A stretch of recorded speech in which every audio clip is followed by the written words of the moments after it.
My name is Natalie Brooks, and if you had asked me 6 months ago whether I'd ever step foot inside the Alder Ridge house again, I would have laughed. But here I am, standing in the wide entryway of the home that raised me, haunted me, and somehow, still misses me. The air smells like dust and long-kept secrets, and today, those secrets are about to be read out loud, because my grandfather, Henry Brooks, left behind more than memories. He left instructions, and the whole family wants to hear them, especially my cousin Ryan, the man who never visited Grandpa unless a camera was running. The living room looks like a courtroom disguised as a family home. Ryan stands confidently in the center, collar sharp, smile polished, eyes scanning the room like he owns the place. His mother, Aunt Veronica, sits beside him, chin high, arms crossed. She's already imagining the headlines: local entrepreneur inherits historic Brooks estate. I sit near the window, the place I've been sitting my entire life, visible enough to be acknowledged, far enough to be dismissed. Mr.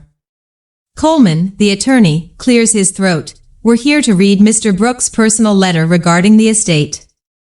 The room tightens. No one breathes, and Mr. Coleman unfolds the letter slowly, like it's a fragile relic. Grandpa's handwriting covers the page, crooked, tired, but strong-willed as ever. Didn't write about money, or property, or rent incomes. He wrote about loyalty. He wrote about who showed up when life got inconvenient. And he wrote one sentence that freezes the room. The Alder Ridge house will belong to the one who stayed by my side, not the one who looked successful doing it. Aunt Veronica shifts uncomfortably. Ryan laughs under his breath. But the letter isn't done. Mr. Coleman pulls out a flash drive. There's a recording. He says everything inside. Ryan stiffens, like he knows videos don't lie. The screen lights up. Grandpa sits in his old rocking chair, oxygen tube in his nose, eyes sharper than a blade. If you're watching this, Grandpa begins, then I'm gone. And I hope the right person is sitting in this room. His voice weakens but never wavers. My house goes to the one who showed up, not the one who showed off. Then he looks directly into the camera. He says my name. My name. The room drops into silence. Ryan snaps. This is absurd. She manipulated him. She tricked him. Aunt Veronica tries to calm him, but he's spiraling. Mr. Coleman opens another folder, receipts, dates, records of visits, security logs from the clinic, proof of who came and who didn't. Ryan appears in exactly 3 entries, all for less than 15 minutes each. Meanwhile, my name fills page after page. Late night visits, doctor appointments, medication pickups, emergency room runs. Didn't even know anyone was keeping track. But Grandpa did. There's more, Mr. Coleman says, and that's when the room truly breaks.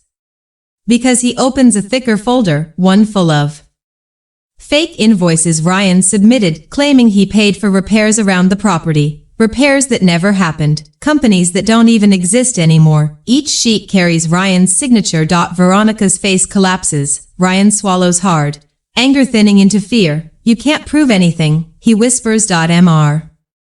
Coleman lifts his eyes. We already have. Everyone starts talking at once. Veronica blames me. Ryan blames everyone. A distant cousin starts crying. Someone whispers, I always knew. Through it all, I sit still. This isn't victory, it's loss. Loss of a family I wished I could trust. Loss of illusions I had held since childhood. Loss of the hope that we all loved Grandpa the same way. But the moment that hurts the most, when Veronica looks at me like I stole her crown. And not like I was the only one who held Grandpa's hand when he couldn't breathe. Within weeks, the estate board investigates Ryan's documents. Turns out he forged more than invoices, submitted false claims to the family trust, faked contractor signatures, fabricated labor reports. There's enough evidence to open a fraud case. Ryan hires a lawyer. Veronica hires a PR firm. Hire no one, because the truth doesn't need a marketing plan. One cold morning, Ryan calls. He's crying. He asks me to fix this. He asks me to help. He asks me to remember we're family. But family never asked me how Grandpa slept at night. Family never came when I called for help. So I tell him, I didn't do this to you, you did.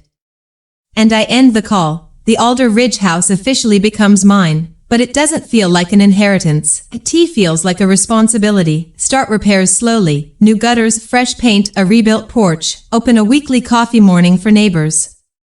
Then a book club, then gardening weekends. Before long, the house laughs again, not literally, but in the creak of newly repaired floors, the warm lights in the windows at night, the sound of people gathering without greed. One afternoon, my mother stands at the door. She's holding a pie, and regret. I was wrong about you, she says softly, and for the first time in years, she steps inside. On Grandpa's birthday, I sit on the back porch with his old thermos, the one he carried everywhere.